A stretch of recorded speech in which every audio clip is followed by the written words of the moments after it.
Hi, Abraham.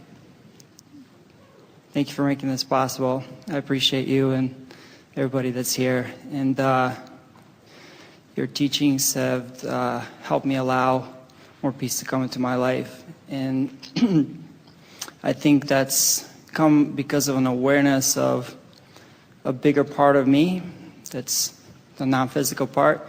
And I was hoping you can talk a little bit about that and kind of expand. And where that comes from is, I've heard people say that you're powerful beyond measure, and when I hear that, that feels good, that resonates with me.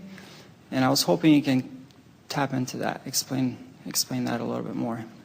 Well, these days, that is our favorite subject. Awesome.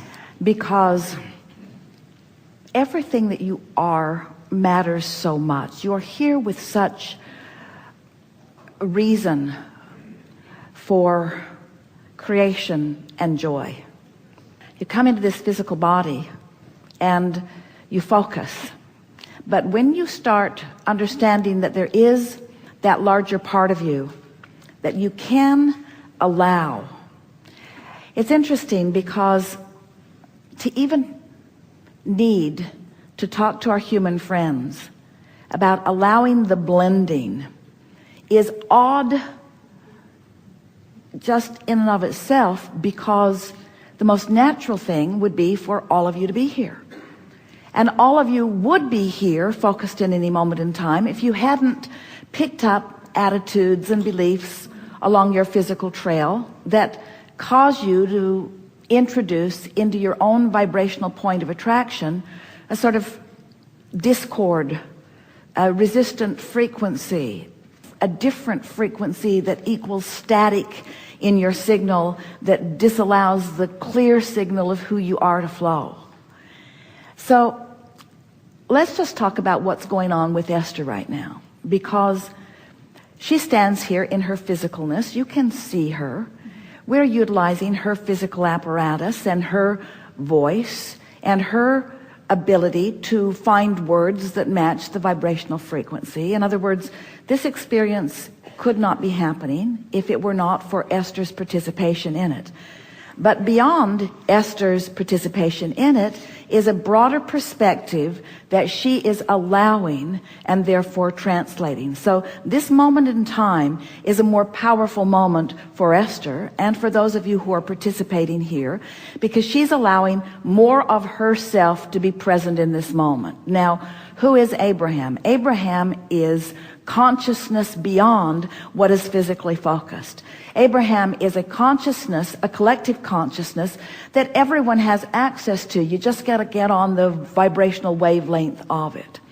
So when Esther was she born with the fullness of Abraham flowing through her? Well, the correct word would be yes. She was allowing all of that, but her exposure to life, and we're speaking of all of you in the same way, her exposure to life wasn't causing her to ask for things in a specific way.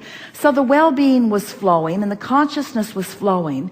But as she spends more time moving through life and more times knowing what she doesn't want and knowing what she does want, she creates a vortex that is then attractive in nature.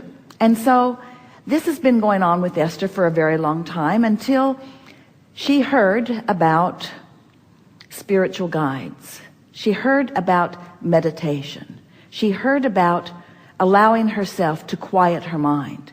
And when she sat to do that, not even really having any conscious awareness that this would be the result of it.